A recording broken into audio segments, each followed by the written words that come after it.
16. A very dirty bird. Oh my. Up he went, very quickly at first, then more slowly, then in a little while, even more slowly than that. And finally, after many minutes of climbing up the endless stairway, one weary foot was barely able to follow the other. Milo suddenly realized that with all his effort, he was no closer to the top than when he began, and not a great deal further from the bottom. But he struggled on for a while longer, until at last, completely exhausted, he collapsed onto one of the steps. I should have known it, he mumbled, resting his tired legs and filling his lungs with air. This is just like the line that goes on forever, and I'll never get there. You wouldn't like it much anyway, someone replied gently. Infinity is a dreadfully poor place. They can never manage to make ends meet. Milo looked up, with his head still resting heavily in his hand.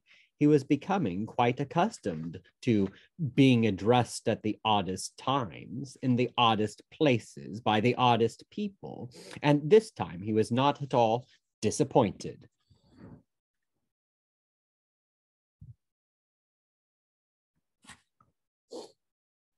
Standing next to him on the step was exactly 1/2 of a small child who had been divided neatly from top to bottom.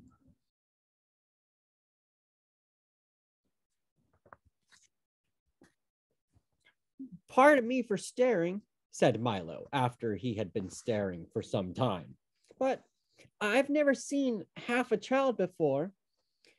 It's 0.58 to be precise, replied the child from the left side of his mouth, which happened to be the only side of his mouth.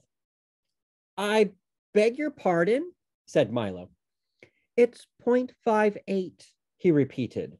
It's a little bit more than a half. Have you always been that way? Asked Milo impatiently, for he felt that that was a needlessly fine distinction. My goodness, no, the child assured him. A few years ago, I was just 0.42, and believe me, that was terribly inconvenient. What is the rest of your family like? Said Milo, this time a bit more sympathetically. Oh, we're just the average family, he said thoughtfully. Mother, father, and 2.58 children. And as I explained, I'm the 0.58. It must be rather odd being only part of a person, Milo remarked. Not at all, said the child. Every average family has 2.58 children, so I always have someone to play with.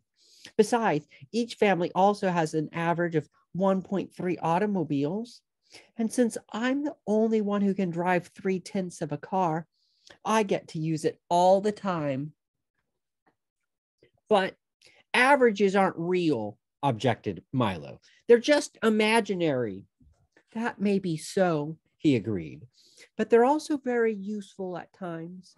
For instance, if you didn't have any money at all, but you happened to be with 4 other people who had $10 apiece, then you'd each have an average of $8. Isn't that right? I guess so, said Milo weakly. Well, think how much better off you'd be just because of averages, he explained convincingly. And think of the poor farmer when it doesn't rain all year. If there wasn't an average rainfall of 37 inches in this part of the country, all his crops would wither and die. It all sounded terribly confusing to Milo, for he had always had trouble in school with this subject.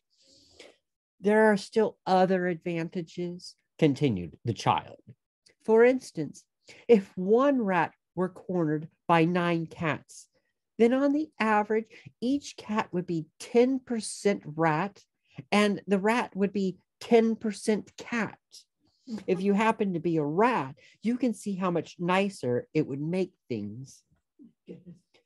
But that can never be, said Milo, jumping to his feet. Don't be too sure, said the child patiently. For one of the nicest things about mathematics, or anything else you might care to learn, is that many of the things which can never be often are. You see, he went on, it's very much like trying to reach infinity. You know that it's there, but you just don't know where. But just because you can never reach it doesn't mean that it's not worth looking for. I hadn't thought of it that way, said Milo, starting down the stairs. I think I'll go back now. A wise decision, the child agreed. But try again someday. Perhaps you'll get much closer. And as Milo waved goodbye, he smiled warmly, which he usually did on the average of 47 times a day. Everyone here knows so much more than I do, thought Milo as he leaped from step to step. I'll have to do a lot better if I'm going to rescue the princesses.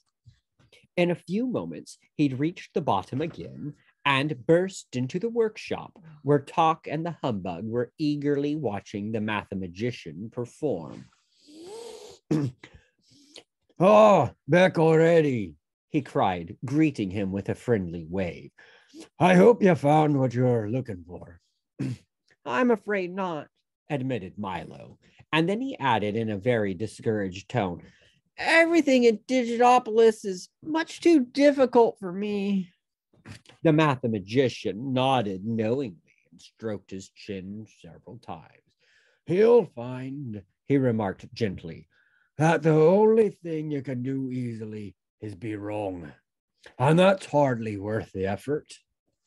Milo tried very hard to understand all the things he'd been told and all the things he'd seen. And as he spoke, one curious thing still bothered him. Why is it, he said quietly, that quite often, even the things which are correct just don't seem to be right? A look of deep melancholy crossed the mathematician's face, and his eyes grew moist with sadness. Everything was silent, and it was several minutes before he was able to reply at all.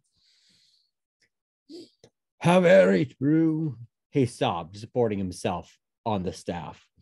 It has been that way since rhyme and reason were banished.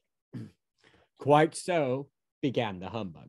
I personally feel that, and all because of that stubborn wretch Azaz, roared the mathematician, completely overwhelming the bug, for now his sadness had changed to fury, and he stalked about the room, adding up anger and multiplying wrath. It's all his fault. Perhaps if you discussed it with him, Milo started to say, but never had time to finish. He's much too unreasonable, interrupted the mathematician again. Why, just last month I sent him a very friendly letter, which he never had the courtesy to answer. See for yourself. He handed Milo a copy of the letter, which read, 4,738, 1919. 667, 394,017, 5,841, 62,589, 85,371, 14, 39,588, 7,190,434, 203. 27,689, 57,131, 4,481,206, 5,864, 98,053, 6,217,987,507. But maybe he doesn't understand numbers, said Milo, who found it a little difficult to read himself. Nonsense, bellowed the mathematician. Everyone understands numbers, no matter what language you speak. They always mean the same thing. A 7 is a 7 anywhere in the world. My goodness, thought Milo. Everybody is so terribly sensitive about the things they know best. With your permission, said Talk, changing the subject, we'd like to rescue rhyme and reason. Has Azaz agreed to it? The mathematician inquired. Yes, sir, the dog assured him. Then I don't, he thundered again. For since they've been banished, we've never agreed on anything, and we never will. He emphasized his last remark with a dark and ominous look. Never? Asked Milo with the slightest touch of disbelief in his voice. Never, he repeated. And if you can prove otherwise, you have my permission to go. Well, said Milo, who had thought about this problem very carefully ever since leaving Dictionopolis. Then, with whatever Azaz agrees, you disagree. Correct, said the mathematician with a tolerant smile. And with whatever Azaz disagrees, you agree. Also correct, yawned the mathematician, nonchalantly cleaning his fingernails with the point of his staff. Then each of you agrees that he will disagree with whatever each of you agrees with, said Milo triumphantly. And if you both disagree with the same thing, then aren't you really in agreement? Oh, I've been tricked, cried the mathematician helplessly, for no matter how he figured, it still came out just that way. Splendid effort, commented the humbug jovially. Exactly the way I would have done it myself. And now, may we go? Added Talk. The mathematician accepted his defeat with grace, nodded weakly, and then drew the three travelers to his side. It's a long and dangerous journey, he began softly, and a furrow of concern creased his forehead. Long before you find them, the demons will know you're there. Watch for them well, he emphasized, for when they appear, it might be too late. The humbug shuddered down to his shoes, and Milo felt the tips of his fingers suddenly grow cold. But there is one problem, even more serious than that, he whispered ominously. What is it? Gasped Milo, who was not sure he really wanted to know. I'm afraid I can tell you only when you return. Come along, said the mathematician, and I'll show you the way. And simply by carrying the three, he transported them all to the very edge of Digitopolis. Behind them lay all the kingdoms of wisdom, and up ahead, a narrow, rutted path led toward the mountains and darkness. We'll never get the car up that, said Milo unhappily. True enough, replied the mathematician, but you can be in ignorance quick enough without riding all the way. And if you're to be successful, it will have to be step by step. But I would like to take my gifts, Milo insisted. So you shall, announced the dodecahedron, who appeared from nowhere with his arms full. Here are your sights, here are your sounds, and here, he said, handing Milo the last of them disdainfully, are your words. And most important of all, added the mathematician, here is your own magic staff. Use it well, and there is nothing it cannot do for you. He placed in Milo's breast pocket a small gleaming pencil, which, except for the size, was much like his own. Then, with a last word of encouragement, he and the dodecahedron, who was simultaneously sobbing, frowning, pining, and sighing from four of his saddest faces, made their farewells and watched as the three tiny figures disappeared into the forbidding mountains of ignorance.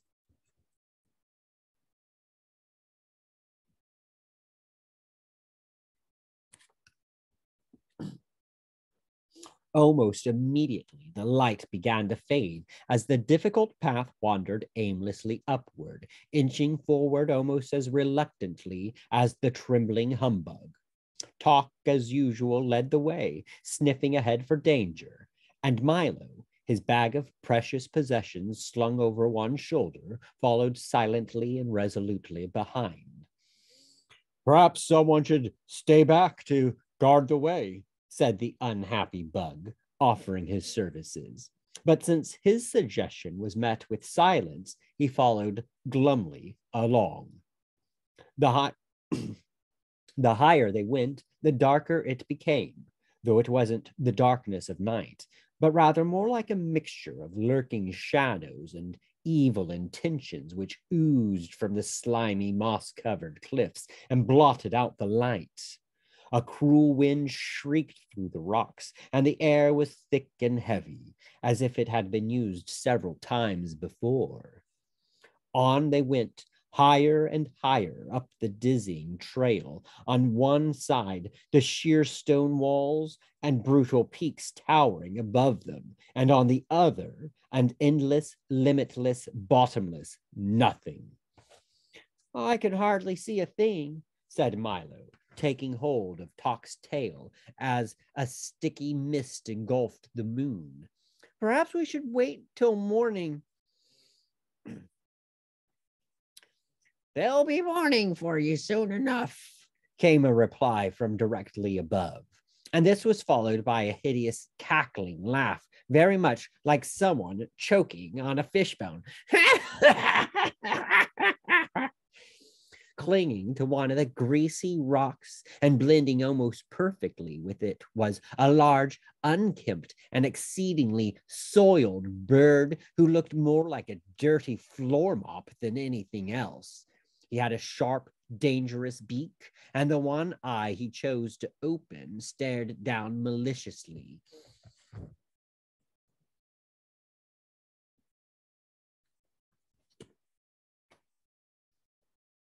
I don't think you understand, said Milo timidly as the watchdog growled a warning. We're looking for a place to spend the night. It's not yours to spend, the bird shrieked again and followed it with the same horrible laugh.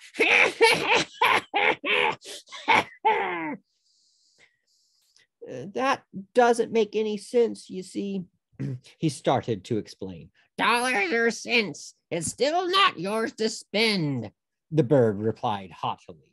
But I didn't mean, insisted Milo. Of course you're mean, interrupted the bird, closing the eye that had been open and opening the one that had been closed. Anyone who'd spend a night that doesn't belong to him is very mean. Well, I thought that by... He tried again desperately. That's a different story, interjected the bird, a bit more amiably. If you want to buy, I'm sure I can arrange to sell. But with what we're doing, you'll probably end up in a cell anyway. That doesn't seem right, said Milo helplessly. For with the bird taking everything the wrong way, he hardly knew what he was saying. Agreed, said the bird, with a sharp click of his beak. But neither is it left. Although, if I were you, I would have left a long time ago. Let me try once more, Milo said in an effort to explain. In other words, you mean you have other words? Cried the bird happily. Well, by all means, use them. You're certainly not doing very well with the ones you have now. Must you always interrupt like that? Said Talk irritably, for even he was becoming impatient. Naturally, the bird cackled. It's my job. I take the words right out of your mouth. Haven't we met before? I'm the ever-present word snatcher, and I'm sure I know your friend, the bug. And then he leaned all the way forward and gave a terrible, knowing smile.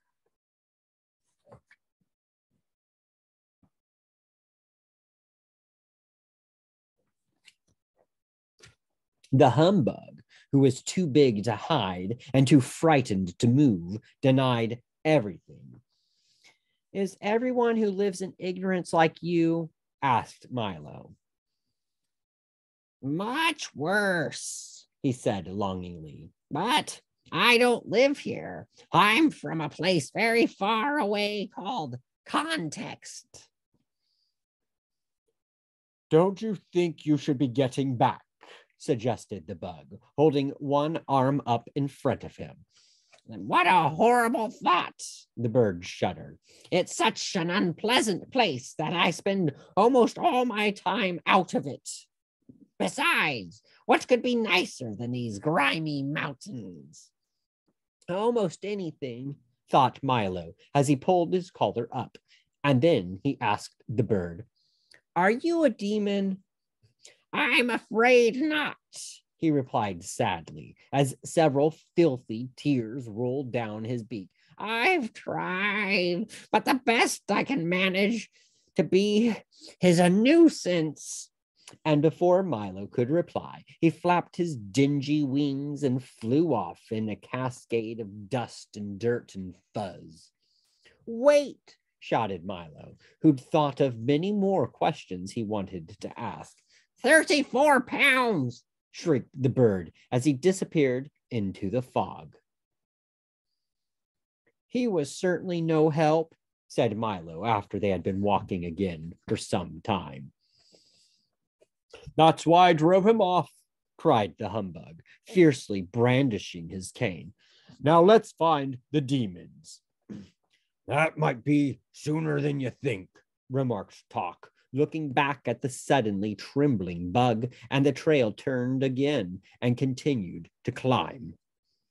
In a few minutes, they'd reached the crest, only to find that beyond it lay another one, even higher, and beyond that, several more, whose tops were lost in the swirling darkness. For a short stretch, the path became broad and flat, and just ahead, leaning comfortably against a dead tree, stood a very elegant-looking gentleman.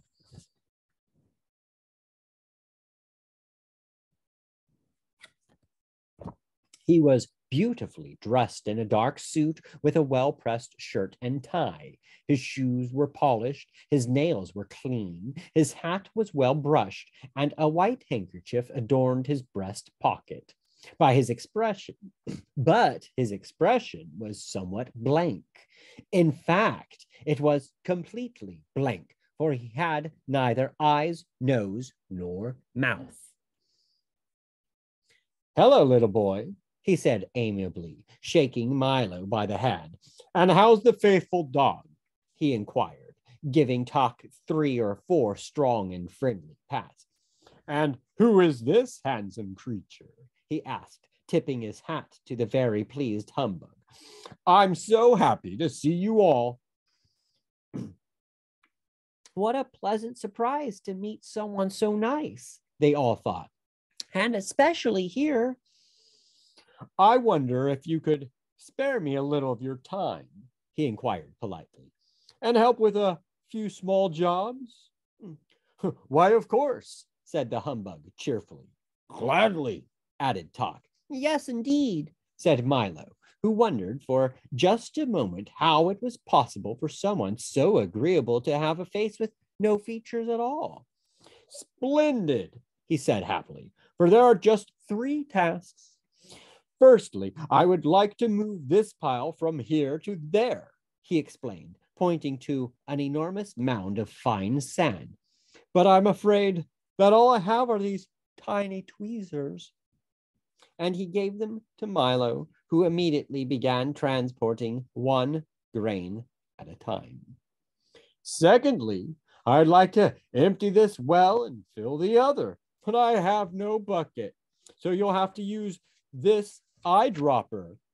And he handed it to Talk, who undertook it at once to carry 1 drop at a time from well to well.